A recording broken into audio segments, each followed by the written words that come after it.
Хэрэв чи гинэд өөр ертөнцөд дуудагдаад бүр хаан болчих бол яах вэ? Бидний мэдих дэлхийн ертөнцөөс тис ондоо үлгэр домгийн амьтадтай ид шидийн ертөнцөд гинэд хүрээд ирвэл энэ удаад та нартаа ярьж өгөх анийн бол өөр ертөнцөд очиод хаан тулсыг хөл дээр нь босгох дог нэгний түүх.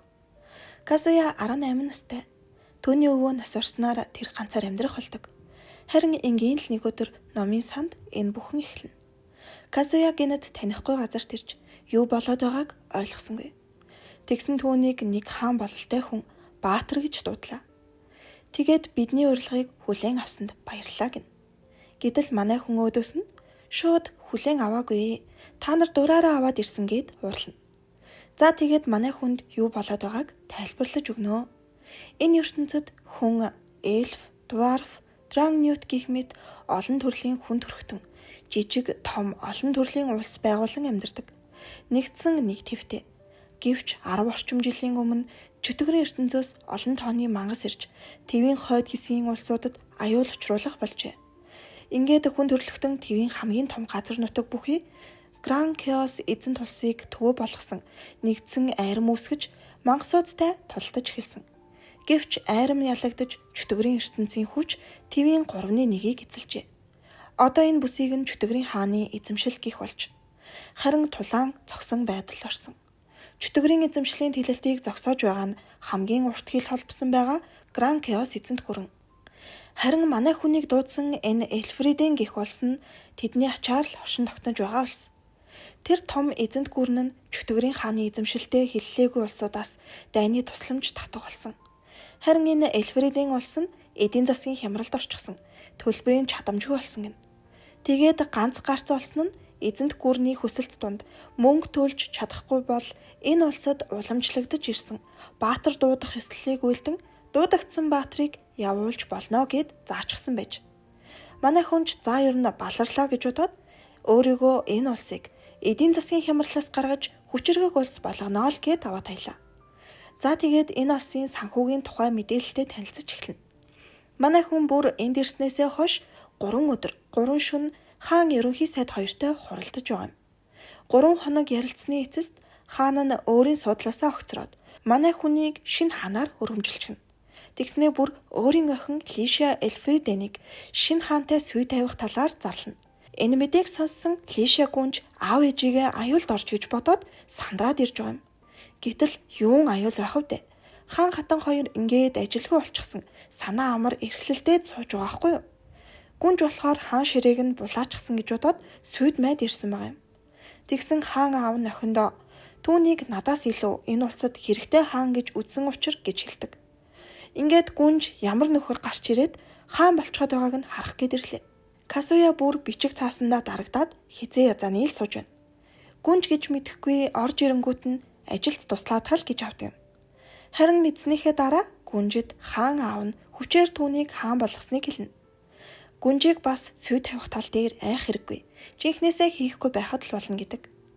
Манай хүн бас нөгөө том эзэнт улсад өгөх ёстой татварыг нь өгөх арга аль хэдийн олчихсан байдаг. Яаж гэсэн чинь улсынх нь эрдэнсээс зарчихжээ. Улсын эрдэнсүүдээс түүх соёлын үнцэн бүхий хэсгийг A хэсэгт, түүх соёлын үнцэнгүй гэснийг нь B хэсэгт, шидийн хэрэгсэл зэвсэг маягийн зүйлсийг нь C хэсэгт гэж ангилаад B хэсгийг зарчихсан гэнэ. Манай хүнийг шид ашиглах чадвартай хэсгийг шалгахаар болно. Дуудагдсан Баатар нь энэ ертөнцид ирэхдээ ямар нэг шид ашиглах чадвартай болдог юм шиг байна. Тэгээд нэг хөшөө маягийн юмд хүрсэн чинь Казуя шид ашиглах чадвартай байдаг. Шид ашиглах чадвартайгаа мэдчихсэн юм чинь одоо тэрийг ашиглаад ажлаа хөнгөвчлөхгүй хачхавтай. Манай хүний чадвар нь эд зүйлд оюун ухаанаа хуулж хүснээрээ удирдах юм байна. Одоогоор дээд талд нь 3 юмыг зэрэг хөдөлгөж чадна. Гүнж одоо юу хийж байгааг нь асуухад манай хүн нуун дарагдуулсан хөрөнгийг шалгаж байгаа гэдэг. Ерөнхийдөө бол дарга нарын эзэн мөнгийг л шатгаад байгаа юм. Тэгээд ийм хэрэг илэрвэл улсын хөрөнгө завшсан хүний эд хөрөнгийг шууд хураахаар төлөвлөжээ. Нөгөө ажлаа хүлээлгэж өгсөн хаан хатан хоёр эрхлэлцээр л байдаг. Казуя гүнжийг нэг тийш хамт явъя гэсэн чинь манай хүн морь унаж чаддгүй шүү дээ. Тэгээд гүнжийн арт тэврээд явах болно. Манай хүний гүнжид харуулах гэсэн газар нь энэ томоос том хөвөнгийн тариалангийн талбай. Казуя үүнийг энэ улсын хүнсний хомсдлын шалтгаан болж байгааг хэлдэг. Хөвөнгийн үн өссөн болохоор тариаланчид хүнсний ногоо тариалах нь багасжээ. Өөрөөр хэлбэл нийлүүлэлт нь эрэлтээ давчгсан. Гэтэл идэж болох тариалан ховорцсон нь хүнсний хомсдол үүсгэжээ. Тиймээс Казуя маань барааны ургамлын тариалтыг хязгаарлаж хүнсний ногооны тариалан сэргээн хангамжаа нэмэгдүүлэх санаа гаргана. Бас өдийг хүртэл орлогын их үүсвэр болдог байсан хөвөнг орлох зүйл олох хэрэгтэй болдог. Манай хүнийг хаан байж олон нийттэй хамт хоол идлээ гээд ордны ажилчид их гайхнаа. Тэгсэн Казуя бол тоогчгүй хэмнэлтийг өөрөөсөө л хийж байгаа юм. Бас хүмүүсийг хэрв ярих цаг байвал илүү их ажил хийж байдаг. Казуяд нэг санаа төрнө. Улс даяар байгаа авьяаслаг хүмүүсийг хайж болох.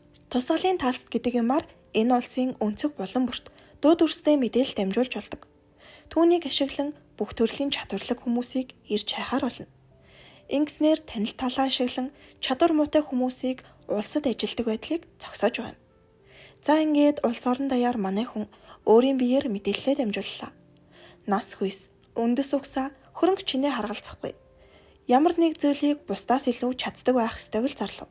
Мөн их хүн хамруулахын тулд хамгийн авьяаслаг хүмүүсийг ордноос шагнана гэдгээ хэлнэ. Нээрэн гүнжид аль хэдийн Казуя таалагдж эхэлсэн бололтой.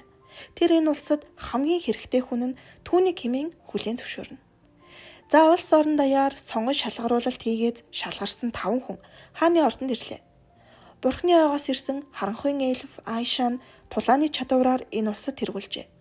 Жуна Дома гэх энэ цэнхэр үстэй эмэгтэй болохоор маш сайхан дуулахаас гадна нэг сонссон дуугаа шууд л цээжээр дуулж чадах авьяастай.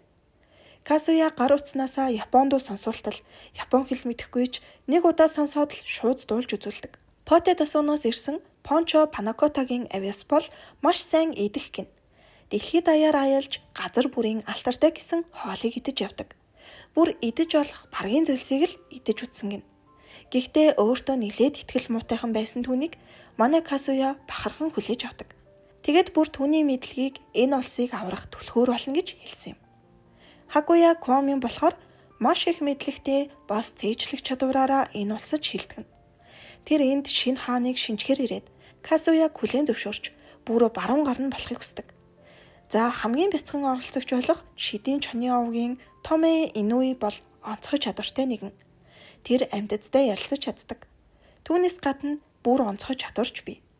Түүнийгээ Казуягийн чихэн чивнэ. Манай хүн үүнийг сонсоод бүх хүнээс нууцлахаар шийддэг. Учир нь түүний тэр чадвар нь мангас чөтгөрүүдтэй ч харилцаж чадхаар гин. Түүний чадвар байвал хүн төрлөختөн болон чөтгөрийн ертөнцийн хооронд шинэ харилцааг үүсгэж магадгүй гэж Казуя боддог. Өдийг хүртэл хүн төрлөختөн чөтгөрүүдийг ярьж чаддгүй гэж боддог байсан. Гэсэн чинь охин тэдний нэгтээ тарч ярилцаж байснаа хэлж өглөө. Тэгэд охиныг энэ улсын хамгийн чухал хүнд тооцож хамгаалалтад авах талаар бодно. Гэсэн шууд хамгаалалтад авчихвал хүмүүс ямар нэг зүйл нууж байгааг нь гадарлаад мэдчихнэ.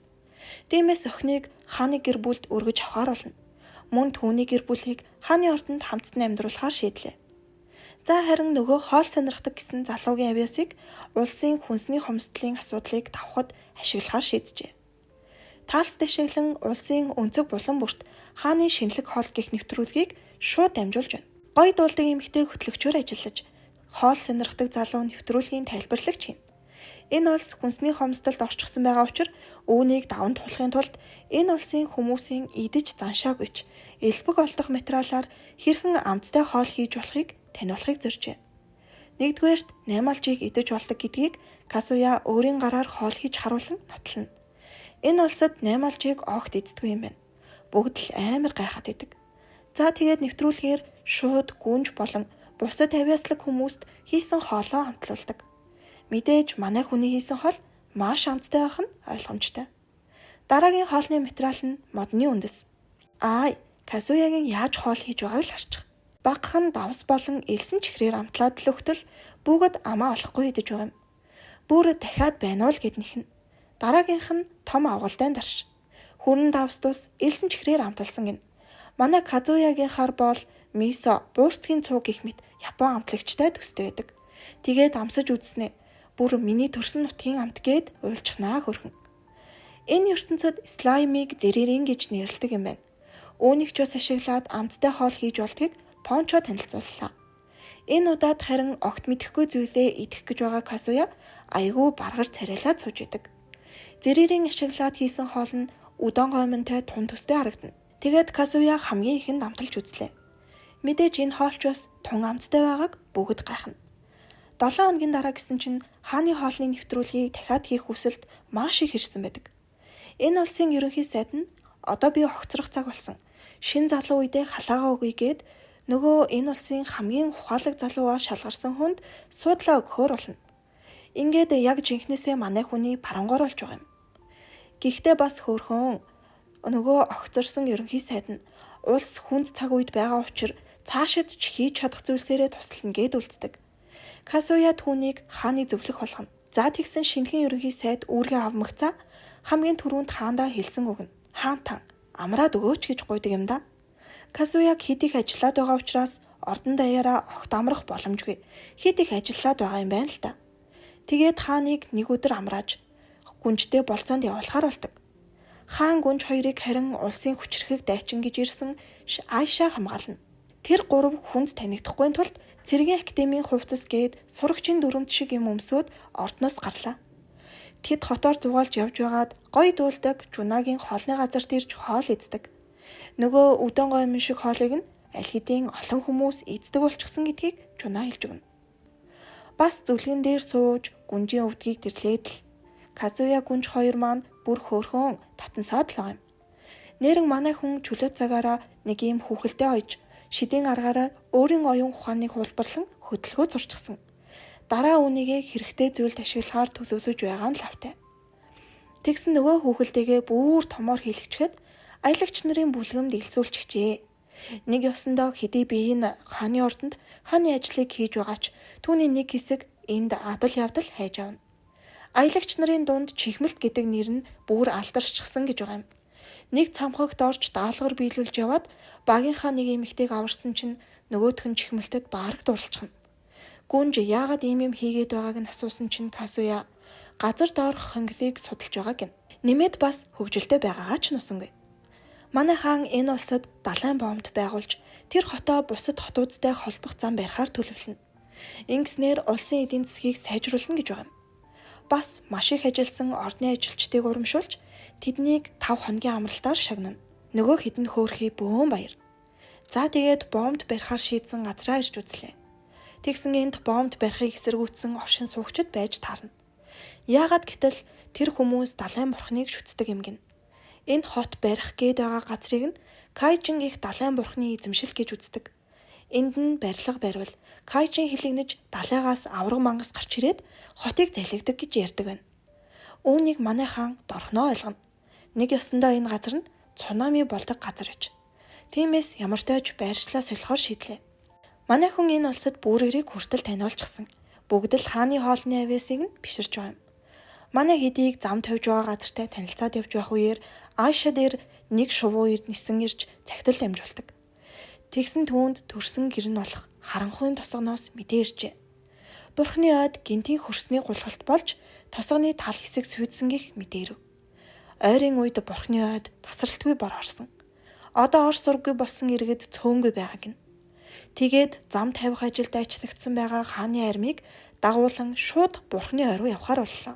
Аз болж тэд бурхны ойтой ойр ирсэн байгаа. Харин гүнж нийслэл рүү явж нэмэлт хүч дагуулan ирэхээр болно. Бурхны ойд 40 гаруй хүн сурггүй алга болжээ.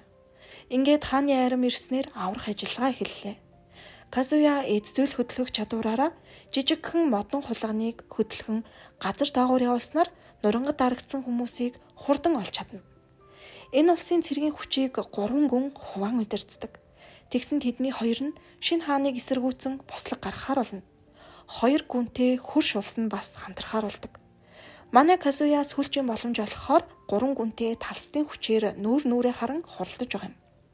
Гэсэн ч 2 гүн түүнийг эсэргүүцсэн шийдвэрээ өөрчлөх бодолгүй хэвээр байдаг. Харин энэ үеэр гүнж өөрийн үсийг тарьж тэдний бослогыг эсэргүүцэн хааны таалд бац зогсгоо илэрхийлнэ. Казуягийн айрам нэг гүнгийнх нь газар руу тулааны ус онгоцыг газарт явж болохоор дугуйтай болгож ирээд довтлоо. Дайсны талч хөлөг онгоцыг хөдөлгөөнгүй болгож хаан болон цэргүүдийг нь хайсан ч нэг ч хүн дотор нь байсангүй. Казуя хөдөлгөх шидээ ашиглан хөлгийг хүүхэлдэйгээр удирдах үжээ. Тэдний анхаарлыг сарниулаад гүнгийн байгаа газар руу очисон байв. Ингээд Кастер Варгас гүнтэй тулдан ялж түүнийг буулган авдаг. Варгас гүн Айшагийн хүчийг харангуйтаа яасан тэнэг их хүч вэ гэж байгаа юм. Ялагдлаа хүлээж байх үедээ Варгас гүн гүнжээс Казуяг сайн хаан гэж бодож байгаа эсхийг нь асуулаа. Харин гүнж тэр л хаан байх ёстой. Хэрв өмнөх хаан болох эцэг минь хаан ширээг буцааж авахыг хүсвэл Казуятай хамтран эцэгтэйгээ тултахад бэлэн байна гэдэг. Ингээд Варгас гүнд боолын хүзүүвч зүүлгэлээ. Хүзүүвчний эзнэр Казуяг байхаар тохируулжээ. Хэрв эзнээ гэмтэх гэвэл боолын хүзүүвч зүүсэн тухайн хүн толгоогоо алдах гин. Варгас гүний агаарын хүчийг гартаа авсан хааны арим одоо Кармайн гүн рүү товтлно. Гүн ер нь бол бараг ялагдах нь тодорхой болсноо ойлгоод өөрөө буугаад өчгдөг. Улсын бүх цэргийн хүчийг гартаа авсан манай хаан одоо тэдэн рүү занл хийлж байсан хөрш улстай тултгал үлдлээ. Амидоны улстай хийсэн тулаанд ч манай таал илт давуу ялна. Харин энэ улсын ард иргэдийн уур хилэн үзэн ядалтыг намжаахын тулд талс дашиглан мэдээллийн хөтөлбөр нэвтрүүлэг бэлддэг. Эльфридений entertainment хөтөлбөрөөр дамжуулан хүмүүст эерэг байдлыг түгэнэ. Хөгжмийн нэвтрүүлгийн дундуур Амидоны улсын дэслэгч генералаар төрийн дууллыг нь хүртэл дамжуулсан нь ард иргэдэд таалагддаг. Шууд дамжуулалтаараа хаан альч улсын иргэн байлаа. Эльфриденд чөлөөтэй байх хэрэгтэй. Өөрийн улсын дууг дуулах нь чөлөөтэй гэдгийг хэлж өгнө. Үүний дараа энэ улсын хоол хүнсний хомсдлыг шийдэх аргыг хайж олдог. Сарааны үнцээр төрөл бүрийн хоол хийхийг санаачлаад хүн бүрт хоолыг нээлттэй идэх боломж өгч гудамжинд хоол тараана. Амидоны улс Эльфриденд эзлэгдэхээс өмнө ийм гялцал байгаагүйг бүгд ярьж байдаг. Хүмүүсийн амьдрал маш хурдан сайжирч хотын төвд маш олон худалдаа гарчээ. Соума Казуя гэх нэр бүх улсад яригдах болжээ. Дампуурах төгсөн хаан тулсын эдийн засгийг сэргээсэн, хүнсний хомсдлоос гаргасан, албадуудтайгаа ойр дотн байдаг хаан. Ингээд 13 ангитай манай анимын 1-р улирал дуслаа. Хэрэв бичлэг таалагдсан бол лайк болон сабаа дараарай. Тун удахгүй 2-р бүлгийн товчлолоор уулзцгаая.